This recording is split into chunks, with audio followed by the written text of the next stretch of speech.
Within the first, I think, 3 weeks to a month, it had replaced a good chunk of my income. Cheyenne has a really creative six-figure cleaning business, only it's her customers that are doing the cleaning. I get emails and comments from people saying how much it has changed their lives to use those cleaning routines. Yes, she sells cleaning routines, but what makes Domestic Daydreams stand out is that she sets those to old public domain radio dramas, content that's freely available to anyone. If you search old-time radio shows on the National Archive website, then you can just find a ton.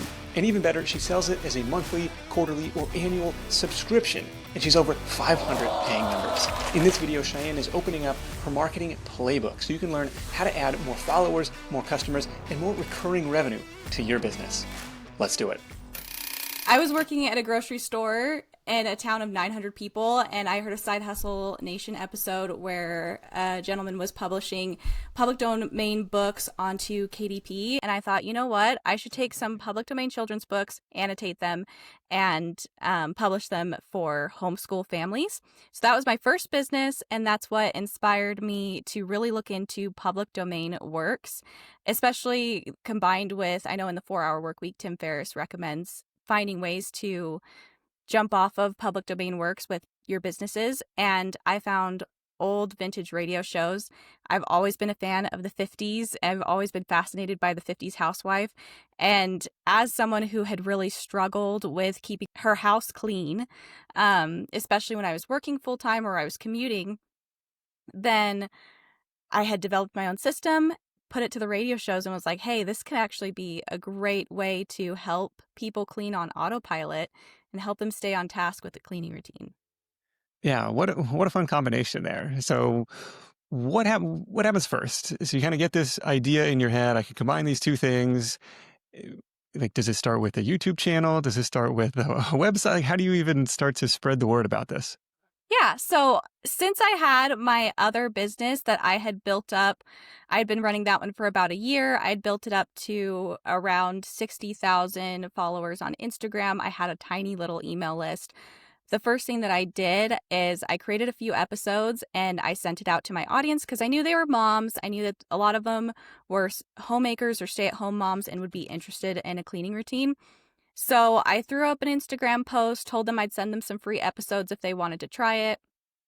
And people loved it. The post did really, really well. Lots of people requesting it. And then soon the feedback rolled in and everyone was like, oh my gosh, this is an absolute game changer. This is what I've needed the whole time. I've tried every cleaning routine out there and none of them worked.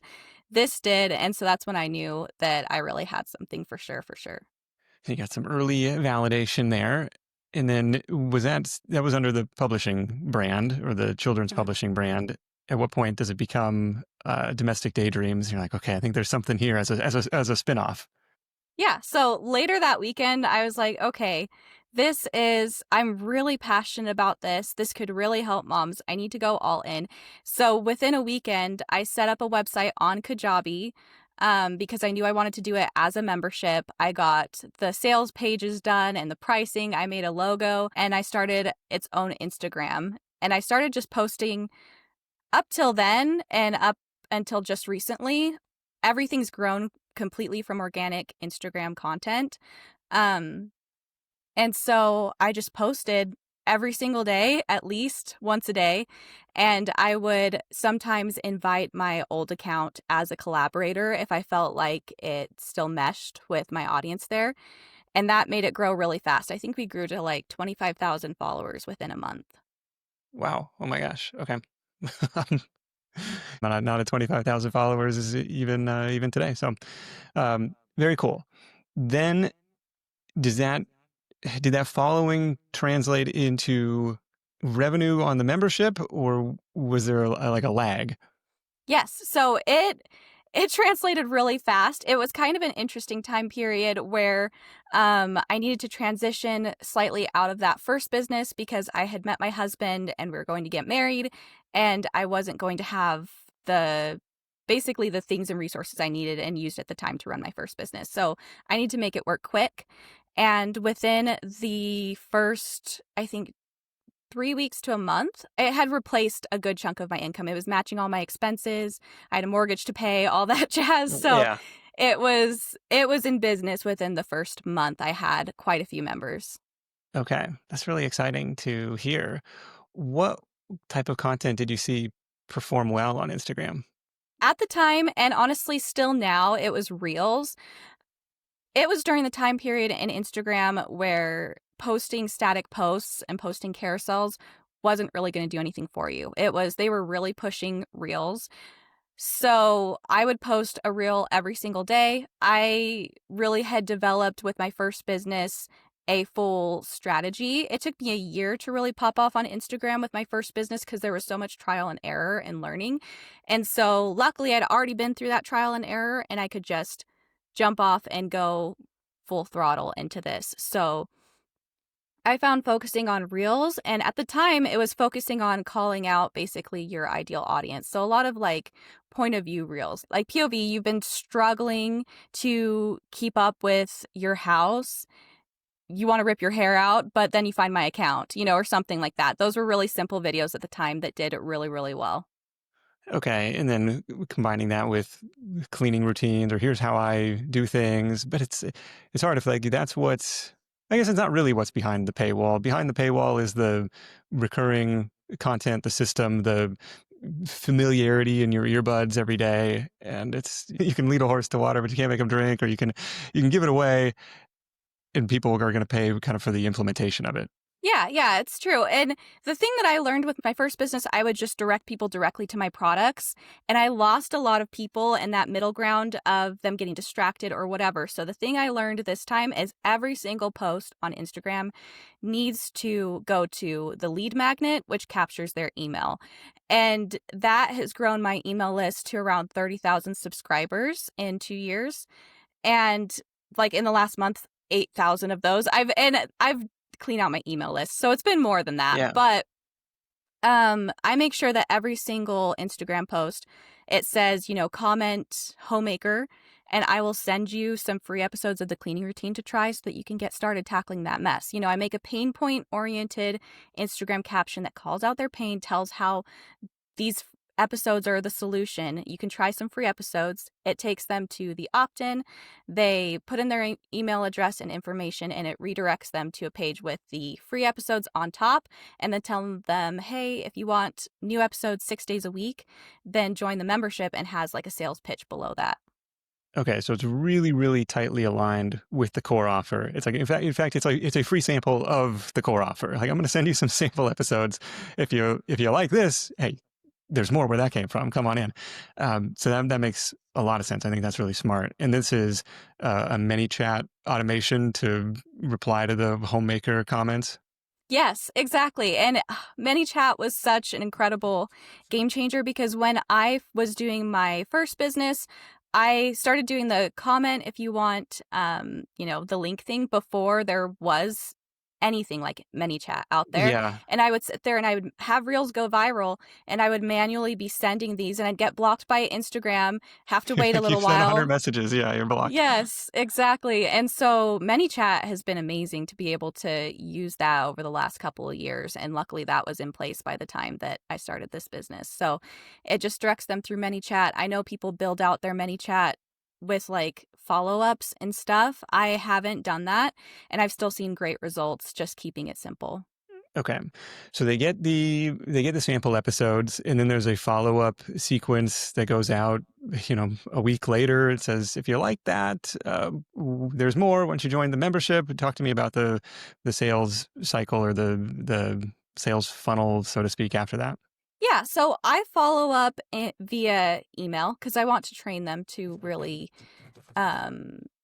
connect with my brand on the email side. I've had issues going through Instagram or any social media platform. You're building your business on rented land. So I learned the hard way through my first business that you need to make sure that you have them somewhere you kind of control, like an email list, but also that you make sure that you train them and teach them that there's value there so that they will actually look for you in their inbox. So I have an automatic email flow that will send them an email like every 4 days or so. I took originally I used I followed a book that said, okay, this is what your welcome sequence should have in your email flow. And then over time, as I was sending out consistent weekly newsletters to my audience as well that were outside of that welcome email flow, I was able to get data on which ones converted highest for sales. And I turned those into my welcome sequence. Okay. So it basically it's heavy on the email side, following up with people. I give them some more free episodes via a 1 week challenge. And then usually by then people are pretty warmed up. But now I do run ads as well, retargeting ads, and that's been what the huge game changer is. So retargeting people on the email list or people who have clicked, I mean, I guess it's all through the Meta ecosystem. You could target followers on Instagram or people who've seen your post probably and saying, hey, remember me? There's, do you still have this problem of the dirty house? And here, I'm still here to help you. Yes, exactly. And so when I first got into ads, because I did pay a coach to teach me, they always recommend you do what they call top of funnel ads, and those are the ones that go out to strangers. And then you do retargeting ads, and those are ones that go out to basically the people that found you through those top ads. But was different with my business that actually kind of blew their minds a little bit, and we had to adjust that strategy, is I get so much at the top, so much attention, so many new people knowing about my brand through my Instagram, through my Facebook. I get millions of views every single month through my blog. I basically do organic content marketing at the top, and that's what gets new people in. And I only do retargeting ads, and I retarget anyone who has interacted with my website at all, my blog at all, my Facebook at all, and my Instagram at all. And it retargets them with the membership offer. Okay, straight to the offer at that point. Yes, yep. And it's a special offer page that I made sure still had a sample episode in case they maybe hadn't gotten a chance to try it when they'd signed up, or if maybe they never did sign up for my opt-in. I do have that, just one on that page so that they can try it with a button, give it a try, see if you like it. And then I also made sure to load that page with comparison videos. I read the book They Ask You Answer, incredible book that I highly recommend to everybody. And one of the things they talked about is making sure that you have honest comparisons between your product and your business and your competitors, and even suggests when the competitors would be a better option than your product. And I made sure to embed those on my sales pages so that they could know, okay, well, how does this compare to the cleaning routines I've already tried? Or maybe there could be another routine out there that Oh, that okay. would work better, so that they Yeah, know where that I'm trying to help them. maybe the instinct would be, I don't want to introduce that potential competitor thought in their head. But you're saying the book says, they already know. They already know your competition. Don't your customers smarter than that? Give them some credit and just be open and honest about it. Exactly, exactly. And it really helps them to be able to see the differences. And a lot of times people tell me that they have tried those other ones already, and mine's the only one that worked for them. And other times, maybe there are people that have found my competitors through one of my videos and they decided that would be a better fit. And that's totally okay with me, because I want the longevity of people in my membership that are going to stay and Yeah. be able to build a community with. You've been doing it for 2 or 3 years. Do you have a sense of customer lifetime value after a certain percentage churn out and everything like that? I've noticed if people are going to cancel, they'll usually cancel within the first 30 to 45 days. I've It's not as big of a percentage as you would think. I struggled at first with the retention rate because I tried to load so much content into my membership, so many freebies, so many bonuses, and it actually really overwhelmed people. And so I dialed it back, focused just on the routines, the things that would help them. And my retention rate is actually really good. I think I have about a 5% retention rate. So most people I've noticed will stay for at least a year. Sometimes it's more of a 3-month thing, which is why I introduced the quarterly. And then they might leave because they'll be like, oh, yeah, well, my house is under control now. I don't think I need this anymore. I can just keep going with the written routine and it'll be fine. And then they usually come back and join and say, yeah, I actually needed those radio shows. Yeah, they graduate out of it, and then maybe this was actually helpful. Okay, so we say for every month, 5% of the people drop off, and so it's just on you to kind of fill the bucket with more than that on the top, and you give yourself a raise every month. Like this is the kind of cool membership model, recurring revenue business where if you can kind of master that and it's somewhat predictable and start stacking on, and then you can pull different levers to keep people in longer, and it's a really pretty cool business. There was a question, like, what advice would you give to somebody? You've mastered the organic marketing side, you've mastered the retargeting side. What advice would you have for somebody who is posting consistently? Yeah, I'm doing what they say 1 to 2 times a day. It's like I'm racking my creative mind trying to come up with reels that are going to hit, and they're just not. What do you tell that person? Yes. Okay. They're not going to like this answer because I haven't liked this answer when I've gotten it. But quantity leads to quality. And I know that's so frustrating when you're first starting out and it takes a lot of time to create. Also, be personable and be observant. When you're scrolling through your Instagram feed, study it because Instagram has changed so much. I've gone through waves personally where my content's doing great. I still do, where some content does great and some content does terrible because Instagram, people will blame it on the algorithm. I used to make that mistake too when stuff doesn't do well. And the fact of the matter is that it's a people-based platform. The people are training the algorithm and what they like changes over time. Yeah. And you can't predict quality. There's posts that I have thrown up thinking this is probably going to do terrible, but I just have to post today. And it goes viral and really connects with people. And I've had posts that I work really, really hard on, spend maybe a week on, that do terrible. So what I've learned... so frustrating. You're like, I have hours into this thing and it's done. Yes. And it's got like 2 likes. And it's just, it's so annoying, But what I've learned and what I've done recently is I've started posting 3 times a day. And I'm not saying you have to do that to succeed at all. But I'm doing that because Instagram, what people like has shifted. What I did in 2020 with my first business that worked so well does not work at all now. So I post 3 times a day simply to, one, it gets me the views overall combined between those 3 posts that I would have needed before.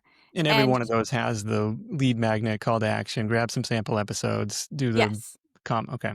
Yes, every single one. Now I do switch it up every once in a while where it might be like comment for the link to my YouTube video or my blog post, and I'll send them to my blog post with the YouTube video embedded, but it still has a sales pitch for that free opt-in in that post. So ultimately, all roads direct to that lead magnet.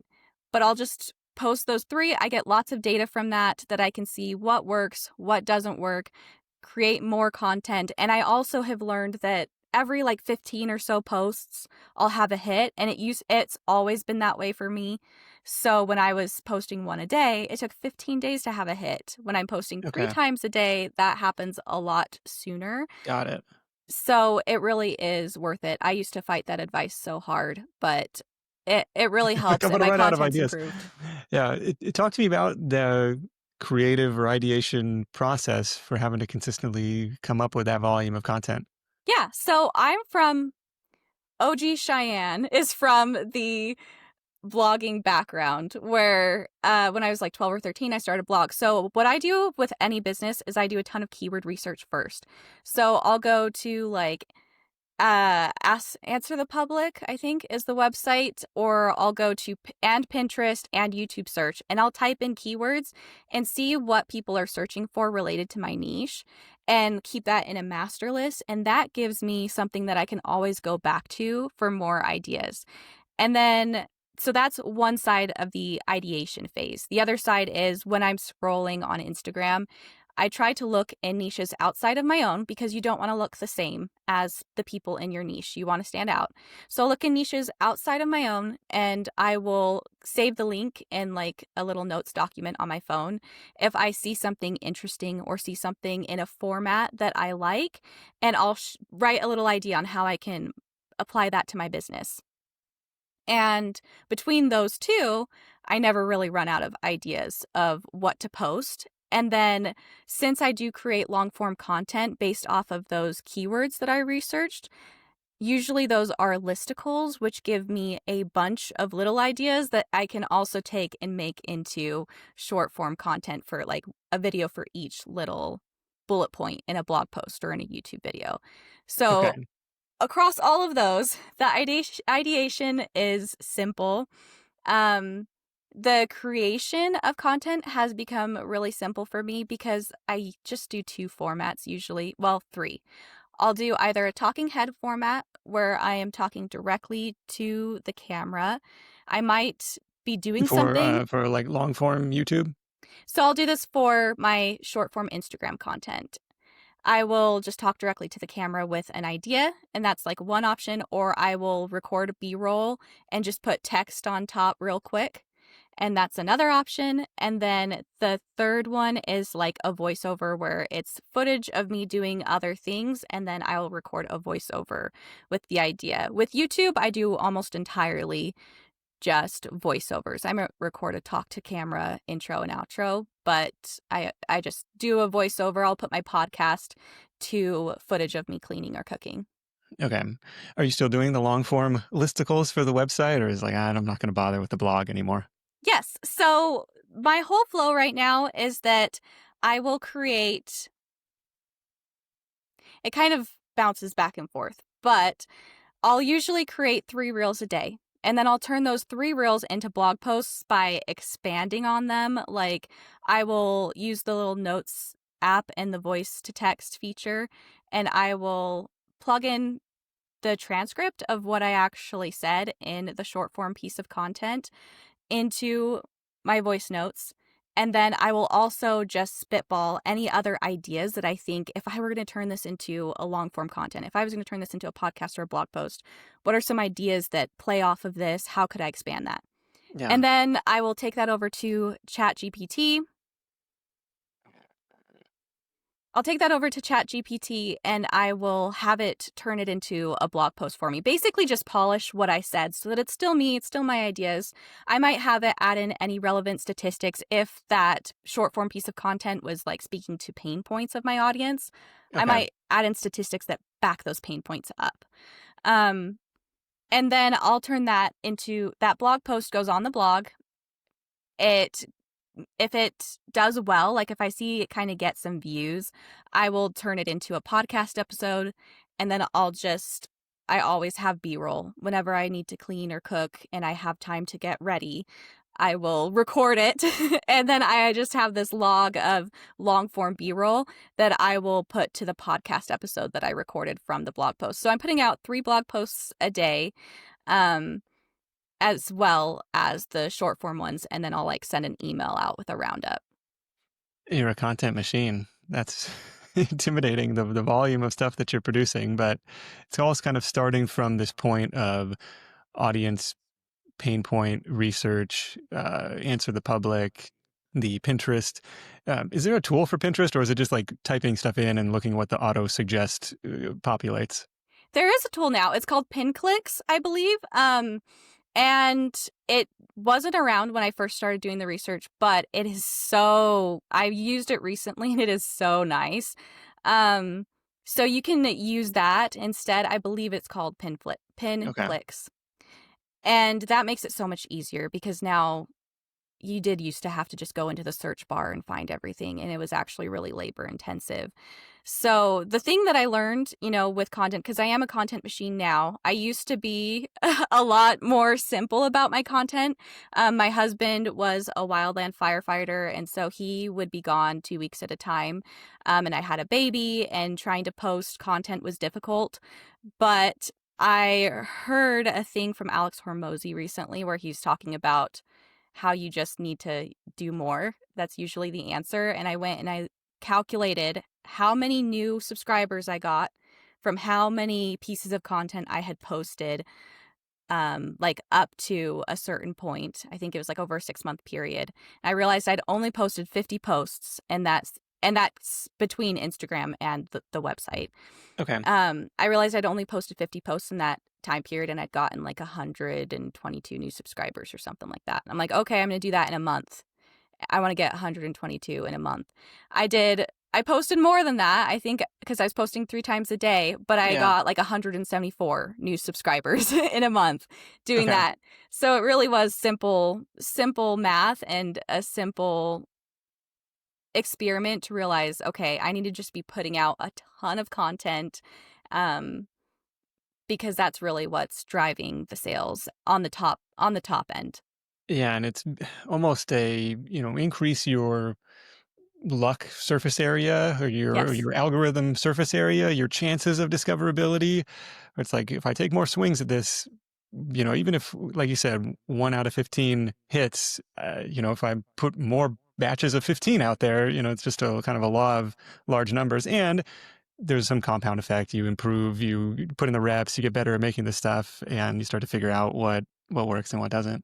Yes, exactly. A mistake I made that really hurt my business was being perfectionist about my content. So I wouldn't post as much content and I wouldn't make as many sales. It really is as simple as you just, it's completely predictable. Success really is predictable with enough consistency and effort. And I used to think it was luck, and maybe there's a small factor of that, but luck never really did it for me. It was just consistency and a ton of, just doing the output, doing the reps. Yeah. Is Pinterest a source of traffic for you as well in terms of like static image to the website or even posting the video reels up? I don't know. Can you repurpose that kind of stuff there? Yes. So yeah. So what I'm doing right now is the video reels, since I'm turning them into blog posts, that those will be my first Pinterest pins for that post, and then the rest are going to be static pins. I get Pinterest has been like the little poor side, thing of my business, but it still gets me sales. I'll post like 5 pins a day, and I get, 100 and something thousand views a month on Pinterest, which isn't actually a ton, but I still get sales consistently from that every single month, and it does compound. That's the thing that I love about content marketing, is that the more that you put out, the more places you're making sales from at any given point, where it's almost like you look at your business and you're like, I have no idea where all these are coming from, because they're just flowing in constantly. So I do make sales from Pinterest, and I really would love to scale that up more, because it's steady. Where Instagram goes and Facebook go in like peaks and valleys, Pinterest tends to be a little bit more steady. It can have dips here and there, but they're smaller dips than Instagram Yeah, and it's Facebook. more of like a search, I mean, a combination social platform and search platform where Yes. it's not necessarily completely algorithm driven viral spike. It's more, hey, people are typing this in and they're finding your stuff. It seems like a perfect fit for cleaning routines, homemaking tips. Do they do a retargeting platform where you could you could be like get even more exposure there, similar to the Facebook or Meta platform? I'm sure they probably do. I know you can run Pinterest ads. I've heard people have a lot of success with them. But since I can retarget anyone who does click over from Pinterest to my blog with my Facebook and my Instagram ads, I don't That's stress a about it too warmer much. lead. Mm-hmm. Is there a target cost of acquisition that you like to be at on that ad spend? Yeah. So I have really, this is the other reason why it's a good idea to go hard on creating content and learning how to create short form content, like for Instagram and Facebook, because it really comes in handy with your ads. I've will repurpose what I post on my Instagram, or I will create with the ads in mind, that'll be an end goal. So I probably come out to, lately I've been coming out to like $17 to $20 um per purchase on my ads. And since it is a recurring thing, even if they only sign up for the monthly, I almost always keep them the next month. So that will make a profit. But I sell a lot of quarterly and annual. So annual is $150, quarterly is $45. So I usually have like at least a 3 for what is called my ROAS, my return on ad spend. That means I made 3 times what I spent, or I generated 3 times in sales what the ad spend Yeah. was. Yeah. And then it just becomes a question of timing of cash flows. If somebody opts for monthly, I'm not going to collect that 3x immediately. So I just got to, maybe there's a little bit of a float, but anytime I can trade $1 for $3, I would do that all day long. Exactly, exactly. And the interesting thing, you know, I mentioned being consistent and really like zoning in. I did feel like at one point in time with my Instagram and my Facebook, because I was relying completely on sales from the organic only, you know, no ads, no other platforms, no YouTube, no podcast, no blog, any of that. Um, it's easy to get squirrely when things don't work out on a platform and be like, okay, I need to try all this stuff. And I will say, if you are going to go hard on, you know, Instagram or Facebook or these short form, my next steps for people would be one, to have a long form platform that you're doing, whether it's a blog or a podcast or a YouTube. You don't have to do all 3 like I'm doing. And to also look into learning ads so that you can recapture and retarget those people that have interacted with your content, because then you're not as reliant on going viral all the time. Because when you do have stuff do well every once in a while, that's great.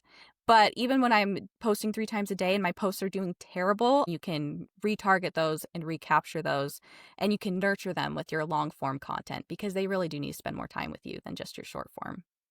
Yeah, I'm learning a lot from you here. This is this is great. All right. So in addition to all of this public facing content, there's also the content demands of the membership, where we got to come up with a new episode for them 6 days a week. And the bulk of that is at least free to you, but you still got to come in and do your voiceover. You still got to add the cleaning routine part of it. How are you keeping up with all of that stuff? Or how far ahead can you really batch that?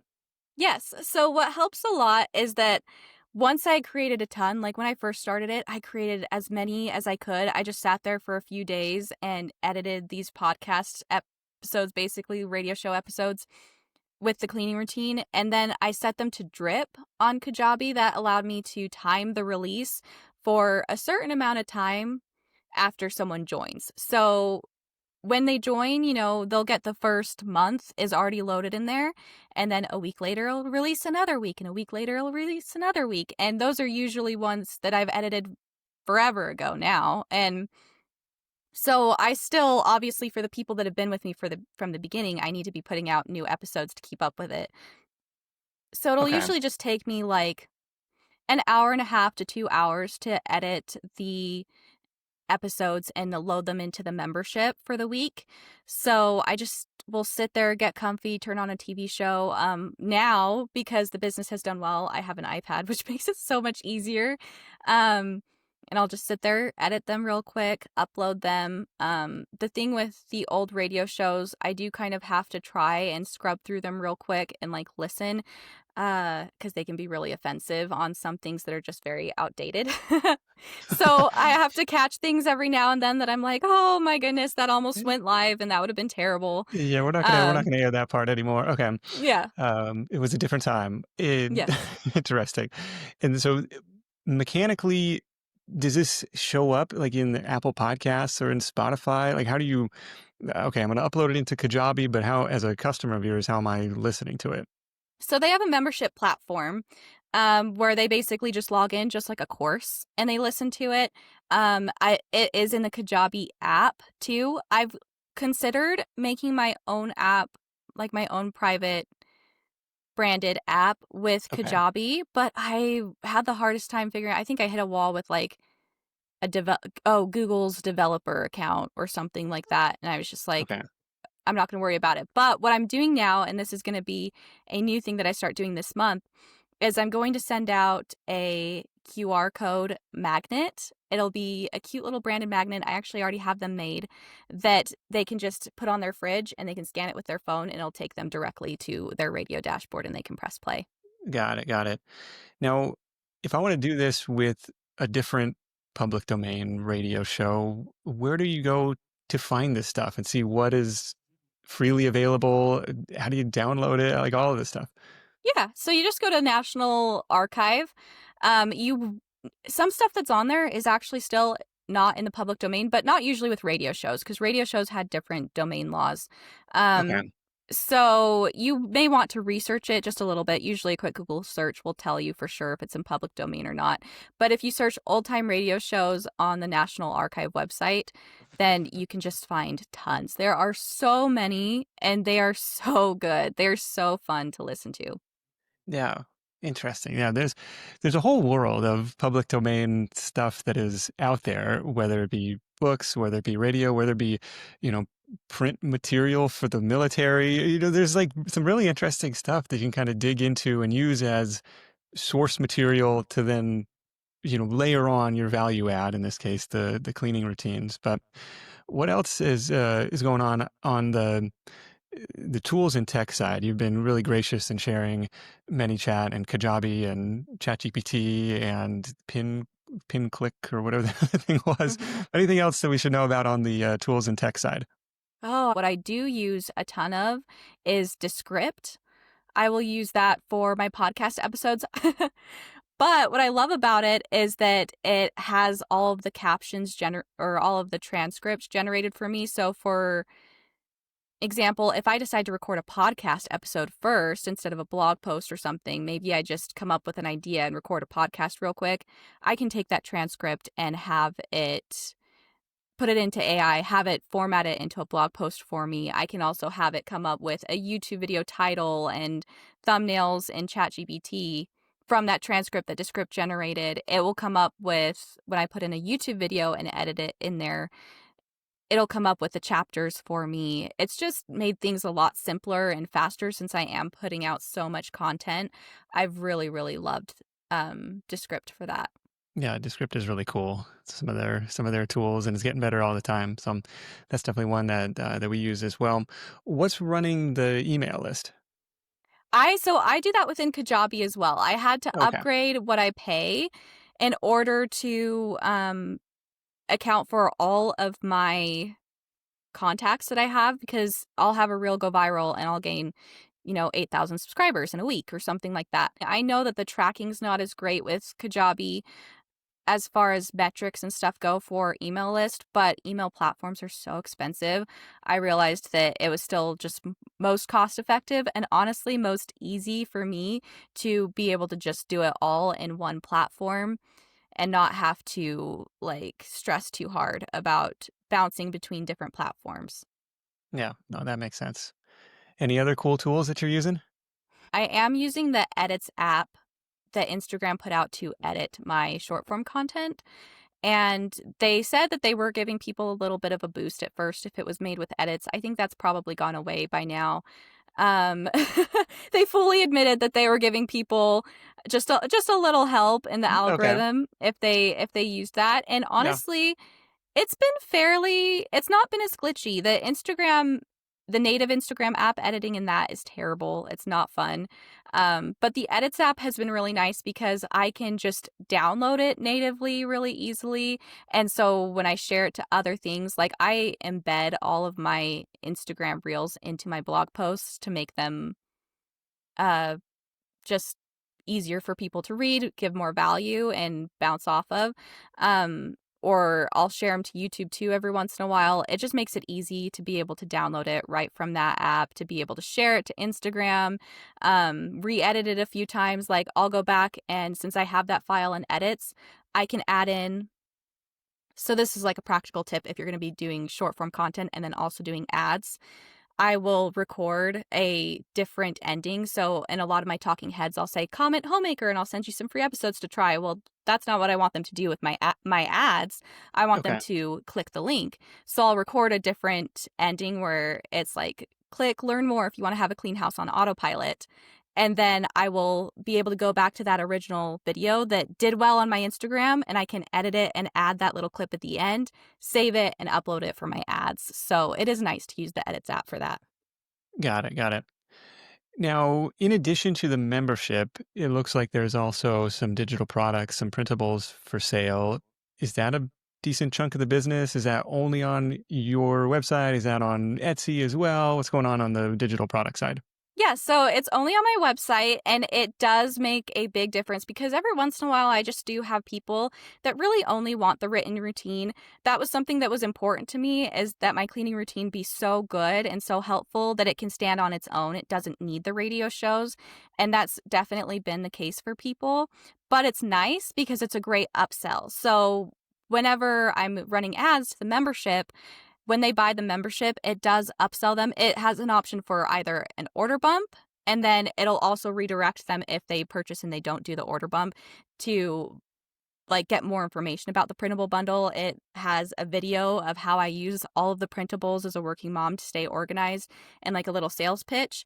And that helps me get that great return on ad spend as well, because they might buy that printable bundle that's like really discounted. I think it's like $47 instead of 80 or something like that.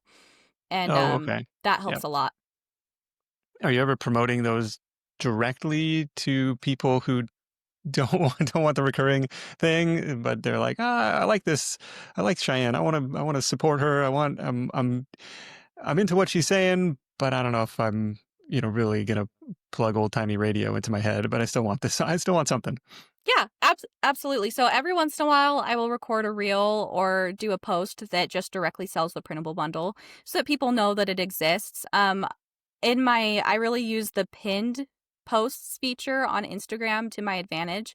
And I make sure that on the pinned posts, I have a post that has reviews of my product. I have a post that kind of talks about a pain point and how my product solves it. And then I have one that also ties into my printable bundle somehow. And so that I can kind of hit across all of those in order to, when new people find me, kind of increase those conversions. Okay, so you can have 3 pinned posts across the top and make sure you're hitting those high points. Yes. Yeah, exactly. Yeah. And in my content in general, I've learned that you really need to hit every once in a while those 4 P's, the pain points that your target audience is experiencing, promise, like the transformation that you're promising them or that they desire. So from drowning in the mess to waking up to a clean house or something like that. Proof, that you've gotten this result, that of that promise, that you've solved that pain point for other people. So that's going to be your testimonials, telling stories and case studies. And then process, where you're going to walk them through the actual process of either using your product or tips that you have and like hacks and how-tos in general. And so I try to hit on one of those every day in my 3 posts that I post. Got it. That's cool. Those are different from the 4 P's of marketing that I was thinking you were going to go with. So no, that's really good. Uh, what's a day in the life look like? Trying to keep up with the content demands, both inside and outside of the membership, and running a house and being a mom, and like there's a lot of stuff going on where it's like this is definitely not a side hustle anymore. Yes, yeah, it is full time now, and I was able to bring my husband home to help me, and that's really been a big help with increasing that content, because when it was just me and no help, I didn't quite have the time. So now, what a day in the life Well, looks congrats like. on retiring him, so to speak. Oh, thank you. It's been a dream come true. That's what we've always dreamt of, because we always missed each other so much, and it's nice to be able to spend time as a family now. Very cool. Do you have a guesstimate of the hours you're putting in on a daily basis? So I timed what my actual workflow takes, and it's about 3 hours of work. Sometimes there's days where I will get into a little bit of a creative rut, and it takes me a little bit longer, or I run into technical difficulties, but it takes me about 20 minutes to schedule the 3 reels. Um, Yeah, okay. I'll just give you like the typical everyday thing because I do batch content, batch record days that will take all Sure. day, or Okay. I will batch edit like that footage that I recorded, which would take pretty much all day. But the average day that I do, it'll I'll wake up, we spend a little time as a family, maybe do breakfast. I'll either do a cleaning routine myself because I use my products, or I'll turn one on for my husband, or just give him the list, if it's a Yeah, crazy put in the busy work. day. Exactly. Yep. He's a lot of help with that. So once that's all done, I will get to work and I will schedule and edit my 3 reels first. Usually I'm a few days ahead, so I'm actually scheduling a few days from now instead. Okay. And that takes me 20 minutes or so. Some days less, some days more because I keep all my footage in a folder and it's ready to go. And then after that, it takes me in about an hour and 10 minutes, hour and 15 minutes to turn 3 reels that have already been published into blog posts. That's probably one of the most time intensive things that I do. And then after that, I will record and edit a podcast, whether it's I pick one of those blog posts to turn into a podcast script real quick, or I also have podcast scripts already loaded that I've kind of just generated whenever I feel like it or get an idea or have time. I'll just kind of Yeah. add some into a folder. And it takes me from, recording to posting. I kind of do shorter episodes. It usually takes me about 35, 40 minutes. Once that's done, I will And this send is for out. the public facing, the content marketing side, Yes, the yeah. public So, podcast. yeah, Okay. so this is for the public podcast. Because I try to always start my workday with marketing because that's one of the most important things you do. I will do customer service too, but that can mess with my creativity a little bit. So I will handle the urgent stuff and then wait for customer service towards the end. But first things first, I put in the time on marketing because that's what keeps the business going. So I'll do that outward facing public podcast. I'll write out an email that takes like 15 minutes, promoting that podcast episode, and then also the links for those 3 blog posts or whatever, like in the Got it. PS field, Is and there anybody send else that on your out. team? No, it's just me. Wow. Yeah, it's a lot. It's really a lot of focused work, and it's like, and after that I still have to do Pinterest pins, which also take about 30 minutes. Yeah. And oh my goodness. And that's not even days that sometimes I'll alternate. Like I'll do a podcast episode one day and then I'll do the YouTube video the next day. And that takes maybe an hour or an hour and a half instead of the 30 minutes that a podcast episode will take. So I alternate days on that. It's a lot of work. It sounds like it. I'm impressed though. It's a really cool business. I was going to ask, what's been the biggest surprise over the last 2 or 3 years of running it? Oh my goodness. I've always been confident in my product, but I think it still humbles me every day when I get emails and comments from people saying how much it has changed their lives to use the cleaning routines, how much it has helped them, how much it has helped their relationships. I got an email from a girl once saying that she turns it on with her husband and they do it together, and he loves the radio shows. So he's down and she feels so supportive and cared for. And it's like a bonding time for them. I've had moms who have kids with disabilities or lots of children or um, that are struggling with, health issues, but they still, want to have a clean home and a clean space, and how much it's helped them to be able to have a system that they don't even have to think about it. So I think that's the thing that surprised me the most. It's not a very technical, detailed thing, but it does always humble me to see how needed it is and what a big difference it's making.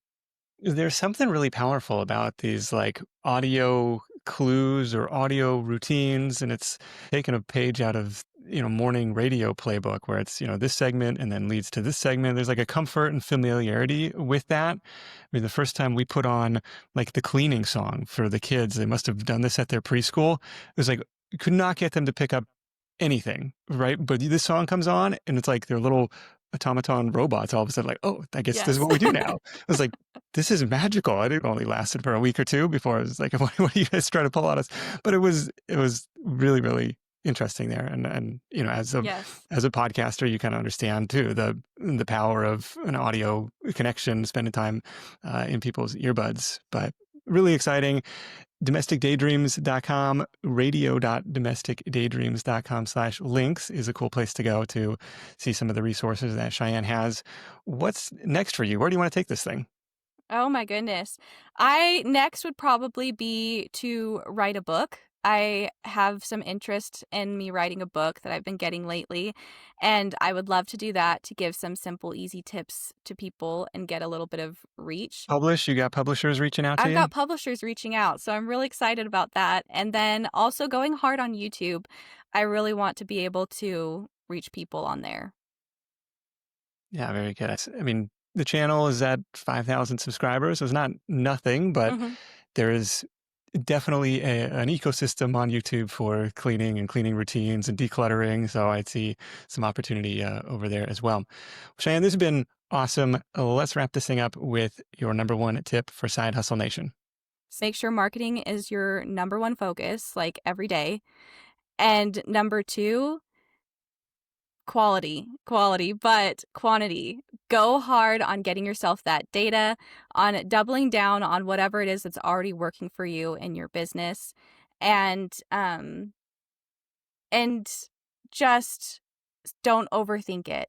Just if it's posting on Instagram or Facebook, just press post, put it out there because you need that data. You need to just be able to reach people or whatever it is. Make sure that you're just focusing on getting out there, on learning, and on doubling down on whatever's working in your business, because the answer is simple yet hard. Usually whatever the problem you feel like you're experiencing is, it's a simple answer. Do more of what's working, but doing more is hard. Yeah, So there's only so many make that hours in the happen. day. Sure. Yeah. Uh, yeah, make marketing your number one focus. You got to increase that surface area of potential attention for people to find you. I loved that angle of, well, if only 1 out of 10, 1 out of 15 is going to hit, why don't I do 15 more often? How can I increase the frequency of that?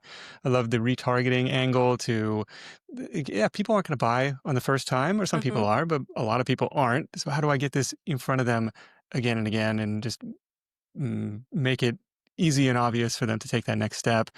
Was kind of cool at the very beginning. We talked about this intersection of things that you were interested in, the 1950s housewife style, the cleaning routines, a broad pain point, and then these old time radio shows, like trying to find that intersection. What got me thinking was like, I wonder if there's like old time, baseball radio broadcasts or something, just like it's background noise, okay, Hmm. it's a 3-2 count. Okay.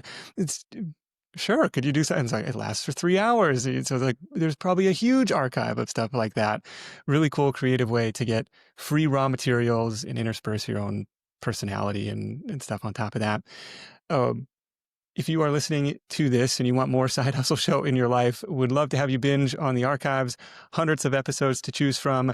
If you want a more curated approach, I want to invite you to grab your own personalized playlist at hustle.show. Just answer a few short multiple choice questions, and it'll spit back out 8 to 10 of our greatest hits episodes. Based on your answers that you can add to your device. Go learn what works and go make some more money. Big thanks to Cheyenne for sharing her insight. Thanks to our sponsors for helping make this content free for everyone. You can hit up sidehustlenation.com/deals for all the latest offers from our sponsors in one place. That is it for me. Thank you so much for tuning in. If you're finding value in the show, the greatest compliment is to share it with a friend. So fire off that text message to somebody who needs to hear this, and I know they will appreciate it as well. Until next time, let's go out there and make something happen. And I'll catch you in the next edition of The Side Hustle Show. Hustle on.